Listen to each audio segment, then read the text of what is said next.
अम्बेडकर को मैं भरे दिल से प्रणाम करता हूँ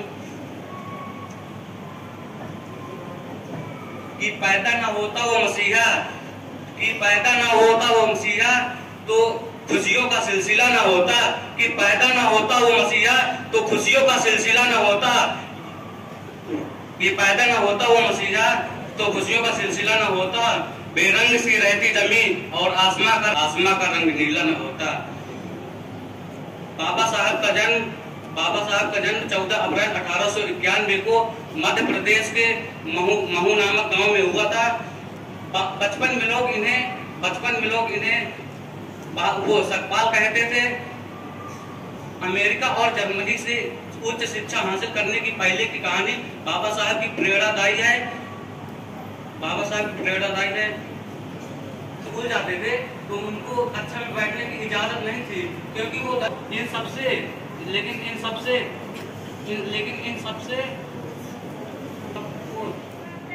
1891 को हुआ था। डॉक्टर भीमराव अम्बेडकर अपना गुरु कबीरदास जी को मानते थे, क्योंकि वह कहते थे कि मेरे पिताजी कबीरपंथी थे। इनके साथ साथ वह गौतम बुद्ध और ज्योतिबा फुले को भी अपना गुरु माना है। अब बात आती है उनके पारिवारिक जीवन की। तो उनके पिताजी का नाम रामजी मारोजी सकपाल था और माता जी का नाम भीमाबाई मुबारककर था। इनके पिताजी फौज की नौकरी करते थे। ये अपने पिताजी की 14वीं संतान थे। इनसे पूर्व इनके 9 भाई बहनों की अकाल मृत्यु हो चुकी थी। जो उनके जीवन से जुड़ा हुआ है, उनमें जो भी त्रुटियां मुझे क्षमा करें। माँ बाप तक गवा दिया, दलितों का सर उठा दिया। माँ बाप तक गवा दिया, दलितों का सर उठा दिया। अर्धांगिनी भी ना रही, कई रतन लुटा दिया। कितने बड़े थे आस से अरमान कर गए, अम्बेडकर औलाद भी कुर्बान कर गए। हो अम्बेडकर औलाद भी कुर्बान कर गए।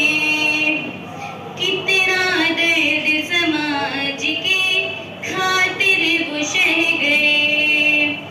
बचताना की परिवार की सब कुछ लुटा दिया, लेकिन गलत समाज का रुतबा बना दिया।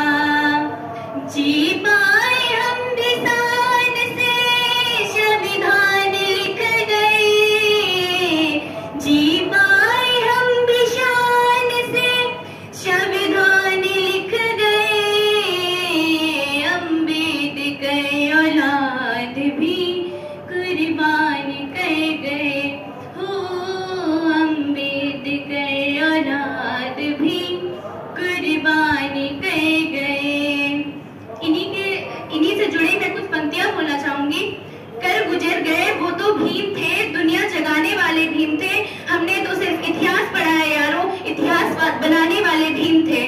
जो अब तक न खौला वो खून नहीं पानी है, जो अब तक न खौला वो खून नहीं पानी है। जो देश के काम ना आए वो बेकार जवानी है। जय हिंद जय भारत। अम्बेडकर बहुत ही विनम्र स्वभाव और अपने समय के बहुत बड़े अर्थशास्त्री। इनका जन्म 14 अप्रैल 1891 में महाराष्ट्र में हुआ था और ये अपने देश के प्रति समर्पित व्यक्ति थे। तब अंग्रेजों का शासन था। इतना जीवन में संघर्ष होने के बावजूद भी यह देश के लिए समर्पित होते हुए अपनी पढ़ाई पूरी की। एक गिनी जाती है, उससे इन्होंने पीएचडी की थी। के आगे डॉक्टर लगना ही पीएचडी कहलाता है। मतलब उस विषय का ज्ञाता, उन्होंने जब अपनी पीएचडी की पढ़ाई पूरी कर ली। वंदना सत्र में आप सभी ने एक ऐसे विद्वान व्यक्ति के विषय में कुछ जानकारियां प्राप्त की। अंतिम वक्ता ने लगभग सभी वह विषय छुए जो पुस्तक में लिखा हुआ है, किसी न किसी पुस्तक में लिखा हुआ है, उन बिंदुओं को रखा। भारत में जाति प्रथा, छुआछूत और अस्पृश्यता अर्थात समाज के एक तबके को छूना भी श्राप के समान माना जाता है। और यह माना जाता है कि दलित को अगर छू लिया जाएगा तो पाप लगेगा। ऐसे महार जाति में ये एक भैया ने बताया कि महाराष्ट्र का जो रीजन है वहां पर मराठा रहते हैं, तो मराठा में एक मार्शल कौम है महार। वह पहले मराठा सेना के सैनिक हुआ करते थे महार जाति के लोग, बाद में ब्रिटिश सेना के वह सैनिक हुए और वहां पर जो अंतिम शासक महाराष्ट्र के थे पेशवा, उनसे युद्ध के बाद एक भीमा कोरेगांव है, वहां एक युद्ध होता है। इसके बाद ब्रिटिश सेना की जीत होती है और महारों को सम्मानित किया जाता है ब्रिटिश सरकार के द्वारा।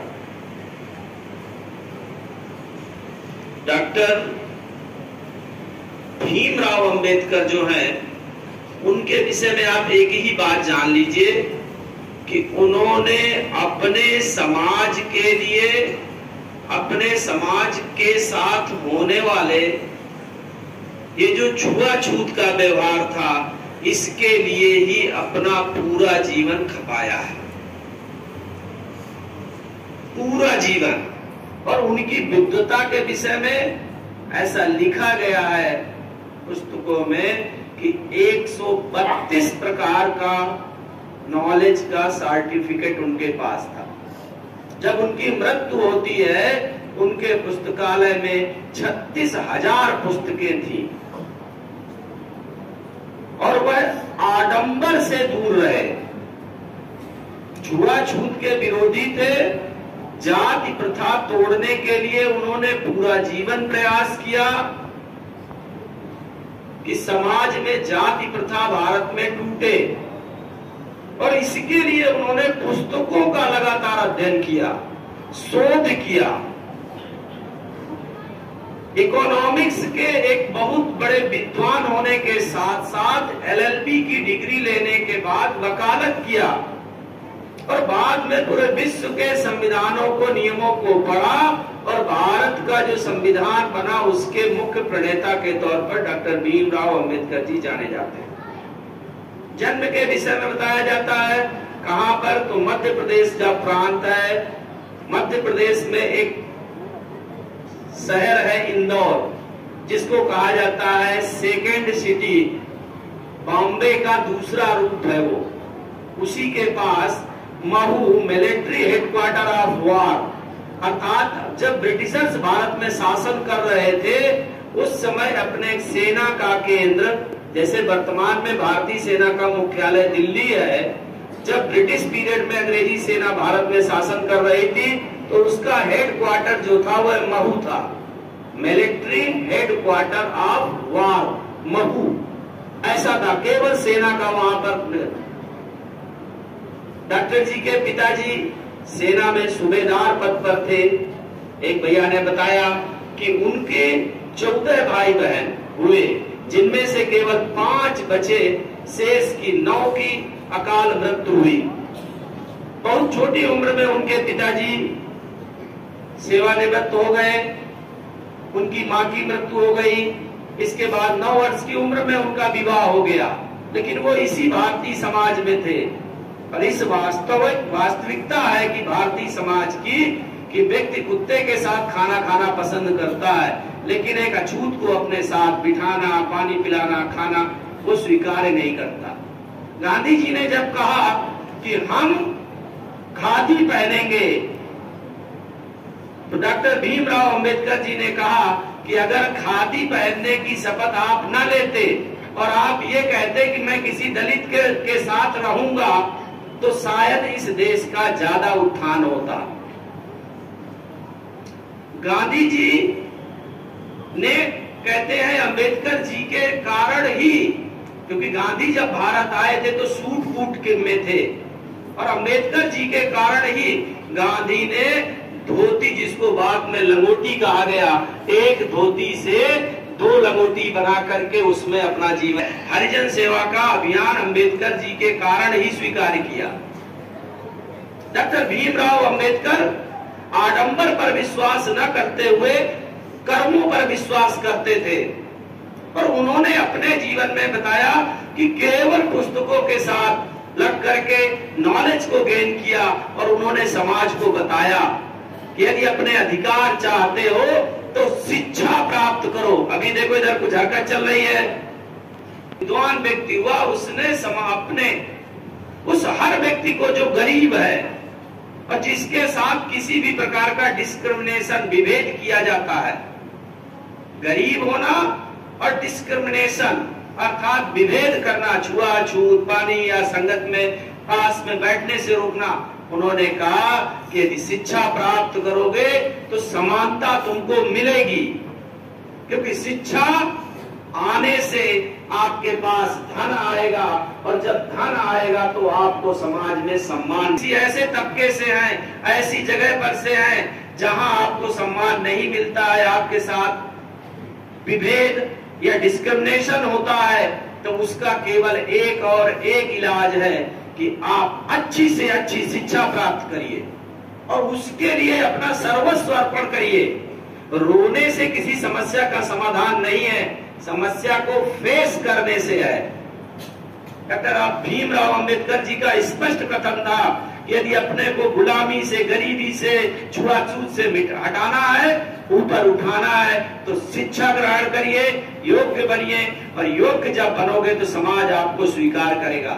पूरे जीवन संघर्ष करने के बाद उन्होंने ये स्वीकार किया कि हिंदू समाज की जाति प्रथा को मैं समाप्त नहीं कर सकता हूं, और ऐसा माना जाता है कि दशहरे के दिन 1956 में उन्होंने इस्लाम, ईसाईयत को स्वीकार न करते हुए उन्होंने बौद्ध धर्म को स्वीकार किया, क्योंकि बौद्ध धर्म रियलिटी की ओर ले जाता है। रियलिटी किस प्रकार की? तो यथार्थ की दुनिया। अन्य धर्मों में क्या है कि मरने के बाद स्वर्ग मिलेगा, स्वर्ग में आनंद है, जबकि बौद्ध धर्म में स्पष्ट रूप से लिखा है कि स्वर्ग ऊपर नहीं है, स्वर्ग यही है। कहां पर है? यहीं पर। पूर्व जन्म के विषय में बौद्ध धर्म पूर्णतः परिवर्जित करता है, पूर्णतः प्रतिबंधित करता है कि आगे क्या है इसके विषय में कुछ नहीं मालूम। जो जीवन है इसी जीवन में, इहलोक में, परलोक की बात मत करो।